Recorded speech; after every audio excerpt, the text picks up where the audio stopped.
ইদানিং পডকাস্ট ব্যাপারটা বাংলায় খুব জনপ্রিয় হয়েছে। নানা ধরনের লোকজন পডকাস্টে আসছেন, বাংলা পডকাস্টে আসছে।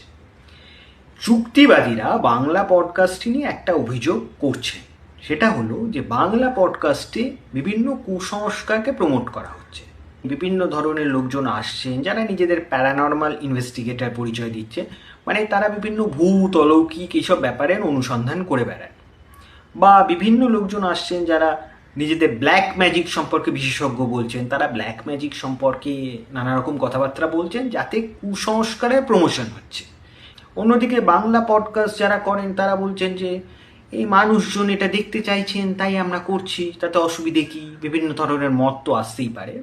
ব্ল্যাক ম্যাজিক, ভূত, প্রেত ইত্যাদি পৃথিবীর যে কোনো দেশে কুসংস্কারের মধ্যেই ধরা হয়, মানে সেটাকে সুসংস্কার কেউ বলে না। সে তা নিয়ে যত বিশ্বাস ইত্যাদি থাকুক না কেন, যতজনই দাবি করে থাকুন না কেন তারা ভূত দেখেছেন, ভূত, প্রেত, ব্ল্যাক ম্যাজিক এগুলোকে সারা পৃথিবীতেই কুসংস্কারের মধ্যে ধরা হয়। আবার এগুলো যে মানুষের যে উৎসাহ আছে, মানুষজন যে দেখতে চাইছেন সেটাও তো মিথ্যে নয়। তাহলে এবার মানুষজন কেন দেখতে চাইছে? মানুষজন অলৌকিক, অতিলৌকিক এইসব ব্যাপার স্যাপারের দিকে একটু বেশি ঝুঁকেছেন, সেটা দেখা যাচ্ছে। কিন্তু কেন দেখা যাচ্ছে সেটা ভাবতে গেলে এই সময়টাকে দেখতে হবে। এই সময়ে সব বিষয়ই অনিশ্চয়তা। অর্ধেক লোকের চাকরি নেই, যার চাকরি আছে তার রোজগার ঠিক মতো নেই, মানে রোজগারে সে সন্তুষ্ট নয়। যার রোজগার ভালো সেও অনিশ্চয়তায় আছে যে চাকরিটা যে কোনো দিন চলে যেতে পারে। মানে মানুষজন আগামী কাল নিয়ে মোটেই নিশ্চিন্ত নয়। এবং রয়েছে দুর্নীতি, সর্বব্যাপী দুর্নীতি। এইসব ব্যাপার নিয়ে যারা মানুষকে নিশ্চয়তা দিতে পারতেন তারা দুর্নীতিতে ব্যস্ত। ফলে মানুষজন পড়েছেন একটা অনিশ্চয়তার মধ্যে। এইসব অনিশ্চয়তা থেকে দুরকম রেজাল্ট হতে পারত।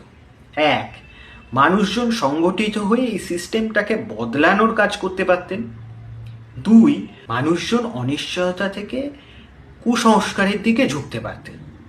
দ্বিতীয়টাই হয়েছে। মানুষজনের যেহেতু আগামীকালের ঠিক নেই, মানুষ যাচ্ছেন কোনো বাবার কাছে একটা আংটি দিয়ে ঠিক করে দেবে আমার ভবিষ্যৎ। বিভিন্ন ধরনের লোকজনের প্রতি কাছে যাচ্ছেন যাদের মনে করছেন তাদের অলৌকিক ক্ষমতা আছে, তারা অলৌকিক ক্ষমতা বলে তার ভালো করে দেবে বা খারাপ করে দেবে বা খারাপ হওয়া আটকে দেবে। যুক্তিবাদীরা যদি সত্যিই চান মানুষজনকে যুক্তিবাদের পথে টেনে আনতে, তাহলে তাদের যেটা করা উচিত সেটা হচ্ছে মানুষকে সংগঠিত করে এই সিস্টেমটাকে বদলানোর চেষ্টা করা উচিত, যাতে তাদের জীবনে, সাধারণ মানুষের জীবনে অনিশ্চয়তা না থাকে। তা নইলে শুধুই কুসংস্কার বিরুদ্ধে লড়াই করে কোনো লাভ নেই। কুসংস্কারের কারণটার বিরুদ্ধে লড়তে হবে।